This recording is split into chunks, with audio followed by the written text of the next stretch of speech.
আত্মরক্ষার জন্য আপনারা হাতে হাতে একটা করে যন্ত্র রাখবেন। হিন্দুদের উদ্দেশ্যে এই নিদান দিলেন বিজেপি বিধায়ক। শনিবার 19 এপ্রিল বাঁকুড়া সাংগঠনিক জেলা বিজেপির ডাকে চাকরি চুরি এবং হিন্দুদের প্রতি অত্যাচারের প্রতিবাদে হিন্দু হাই স্কুল ময়দান থেকে মাচানতলা আকাশ মুক্ত মঞ্চ পর্যন্ত একটা মিছিলের আয়োজন করা হয়। সেখানে উপস্থিত ছিলেন বাঁকুড়ার বিধায়ক নীলাদ্রি শেখর দানা, কেন্দ্রের প্রাক্তন শিক্ষা প্রতিমন্ত্রী ডাক্তার সুভাষ সরকার সহ একগুচ্ছ বিজেপি নেতা।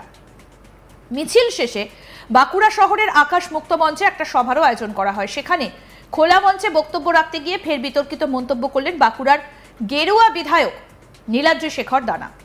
তিনি বলেন, সুরক্ষার স্বার্থে প্রত্যেক হিন্দুরা হাতে যন্ত্র তুলে নিক। প্রকাশ্য মঞ্চে বাঁকুড়ার বিজেপি বিধায়কের সেই মন্তব্য আসুন শোনাই এবার আপনাদের, শুনুন।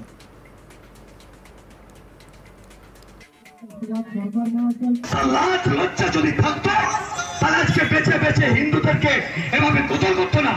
ক্ষমতার লোক, তোদের লোক, লজ্জা থাকা দরকার আপনার। তাই এক মুহূর্ত আপনার ক্ষমতায় থাকা উচিত নয়। আগামী দিন আমি সমগ্র জেলার শুধু হিন্দু নাগরিকদের উদ্দেশ্যে বলবো, আপনারা হাতে হাতে নিজেরা একটা করে যন্ত্র রাখবেন, একটা করে আত্মরক্ষার্থে নিজেদেরকে সেভ করার জন্য নিজেদেরকে আপনারা সেই অধিকারটাকে বাড়িতে তৈরি করে রাখবেন। আপনাদেরকে যে কোনো সময় এরা পিছন থেকে আঘাত আনতে পারে। তাই বেঁচে থাকার লড়াই, বেঁচে থাকার রসদ আপনার নিজস্ব অধিকার, এটা আমাদেরকে বলেছে আমাদের আইন অর্থাৎ হিন্দু কোড বিলেট আছে। তাই ভাবতে হবে আগামী দিন আপনারা কোন রাস্তায় যাবেন। যারা চাকরি চুরি করেছে, যারা চাল চুরি করছে, যারা তিরপল চুরি করছে, যারা পায়খানা চুরি করছে, পায়খানার ঘর চুরি করছে। তার মন্তব্যের পরিপ্রেক্ষিতে পরে সাংবাদিকদের প্রশ্নের উত্তরে বিধায়ক বলেন, আমি আত্মরক্ষার কথা বলেছি, যন্ত্র বলতে অনেক কিছুই বোঝায়। এই বিষয়ে কি বলছেন বিজেপি বিধায়ক নীলাদ্রি শেখর দানা, এবার সেটা শোনাবো। নিজের আত্মরক্ষার্থে নিজেদেরকে লাঠি সোটা রাখতেই হবে, এটা গণতন্ত্র অধিকার। অস্ত্র লাঠিও হয়, মিঠাই হয়, ঝাঁটা হয়, সব রকমই আছে। আপনি যন্ত্র রাখার কথা বললেন, যন্ত্র তো না থাকলে পাখার বাতাস পাবেন না। বেয়ারিং, বল, অনেক কিছুই তো থাকে। বল বেয়ারিং না হলে পাখাটা ঘুরবে কি করে? ঠিক কি না? এত গরমের মধ্যে সেগুলো যদি না থাকে কোথা থেকে কি করে হবে? লড়াই তো করতে হবে, ডাব খেতে হবে, গাছ থেকে পেড়ে ডাবের জল খাওয়াতে হবে, ডাব খেতে হবে, গরমে তৃষ্ণা মেটাতে হবে। যন্ত্র বলতে মোটরসাইকেল। আপনি কেন অস্ত্র ধরছেন? আপনি যদি সাইয়ে বলেন, অন্য কিছু ভাবেন, আমি তো ভাবি না।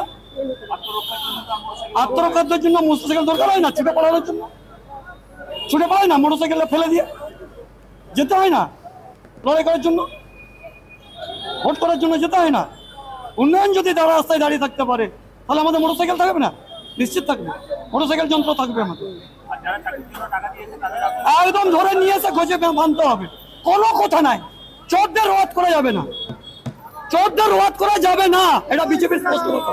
না খাওয়া না খানে তোমরা। বিজেপি বিধায়কের এই মন্তব্যকে তীব্র কটাক্ষ করেছেন শাসক তৃণমূল শিবির। বাঁকুড়া সাংগঠনিক জেলা তৃণমূল কংগ্রেস মুখপাত্র মহাপ্রসাদ সেনগুপ্ত বলেন, এদের কথার কোনো উত্তর দেবার প্রবৃত্তি নেই, ওটাই বিজেপির কালচার। যত মানুষের থেকে তারা বিচ্ছিন্ন হয়ে যাচ্ছে, উন্মাদের মতো কথা বলছে। কি বলছেন তৃণমূল মুখপাত্র মহাপ্রসাদ সেনগুপ্ত, এবার সেটা শুনবো। মুর্শিদাবাদের ঘটনার পরিপ্রেক্ষিতে নীলাদ্রির নিদান প্রত্যেককে একটা করে যন্ত্র রাখুন, জেলা সভাপতির নিদান চাকু রাখুন, কি বলবেন? এদের কথার উত্তর দেওয়ার মতো প্রবৃত্তি আমাদের নেই। ওরা আংমাং বকে, শিক্ষা দীক্ষা নেই, কালচার নেই, সুস্থ সংস্কৃতির কি জিনিস এরা সেটা জানে না। ওরা কেউ বলছে চাকু রাখুন, আরেকজন কেউ বলছে জল বিচ্যুত রাখুন, না কিসব যন্ত্র রাখুন। এদের এইসব কথাবার্তা, যন্ত্র রাখুন, চাকু রাখুন, এরা একদম রাজ্য সত্ত্বে যত নেতা আছে আপনারা দেখুন না, ওই কেটে দেবো, মেরে দেবো, শ্মশানে লাশ ফেলে দেবো, লাশ মারবো, এখানে লাশ পড়বে শ্মশানে, এইসব তো কথাবার্তা। যত জনগণ থেকে এরা বিচ্ছিন্ন হয়ে যাচ্ছে আস্তে আস্তে, তত এরা উন্মাদের মতো কথাবার্তা বলতে আরম্ভ করছে। এদের কথায় কোনো গুরুত্ব নেই। প্রসঙ্গত বলি, সম্প্রতি কাশ্মীরের মতো সুরক্ষার স্বার্থে মুর্শিদাবাদে হিন্দুদের বাড়িতে অস্ত্র রাখার নিদান দিয়েছিলেন রাজ্যের বিরোধী দলনেতা শুভেন্দু অধিকারী।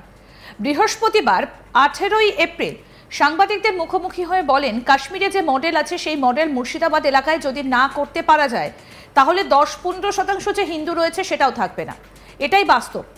লাইসেন্সযুক্ত আত্মরক্ষার জন্য এদেরকে ব্যবস্থা করা উচিত। কাশ্মীরের পাকিস্তান সীমান্তবর্তী গ্রামে যে ব্যবস্থা আছে সেই একই ব্যবস্থা ক্লোজ বাংলাদেশ সীমান্তবর্তী এলাকা, সেখানে হিন্দুদের সংখ্যা অত্যন্ত কম, 10-15%। এটাই বাস্তব। এনআইএ যতক্ষণ না পর্যন্ত এই অশান্তিকে উপড়ে ফেলতে পারছে ততক্ষণ পর্যন্ত ওখানে প্যারামিলিটারি ফোর্স রেখে এনআইএ তদন্ত করা উচিত। গোটা পশ্চিমবঙ্গে রাষ্ট্রপতি শাসন ছাড়া নির্বাচন ইলেকশন কমিশন করতে পারবে না। যেখানে 50%-এর নিচে হিন্দু আছে সেখানে এবারে আরো ভোট দিতে দেবে না। কি বললেন বিরোধী দলনেতা শুভেন্দু অধিকারী এই বিষয়ে, এবার সেটা শুনবো। স্পেশাল অ্যাক্টের আওতায় আছে তো কাশ্মীরে যা আছে সেম মডেল যদি মুর্শিদাবাদ এলাকায় আপনারা না করতে পারেন তাহলে 10-15% হিন্দু যেখানে আছে হিন্দু থাকবে না। এটাই বাস্তব, আপনি ওখানে খোঁজ নেবেন, এটাই হচ্ছে বাস্তব।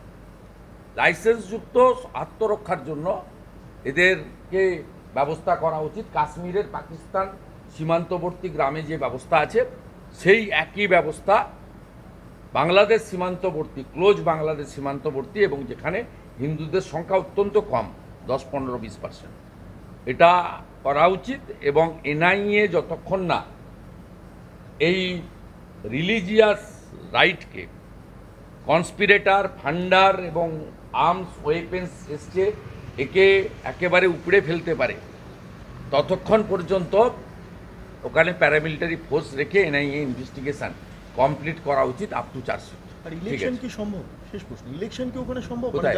গোটা পশ্চিমবঙ্গেই রাষ্ট্রপতি শাসন ছাড়া ইলেকশন ইসিআই করতে পারবে না।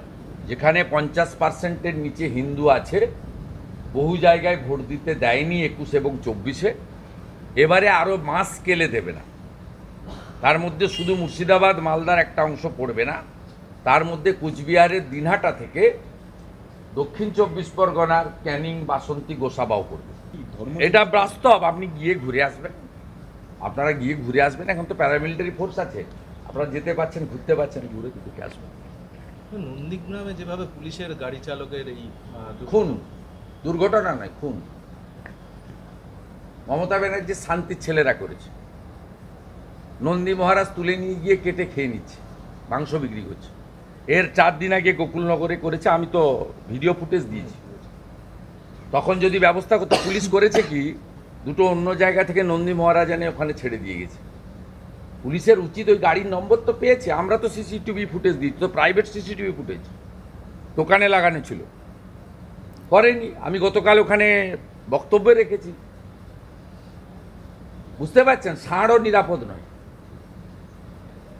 মমতার শান্তির ছেলেদের দৌড়াতে। আরো আপডেট পেতে দেখতে থাকুন আজ তাক বাংলা। সাবস্ক্রাইব করুন, নোটিফিকেশন পেতে বেল বাটন অপশন প্রেস করুন, হোয়াটসঅ্যাপেও ফলো করুন আজ তাক বাংলা।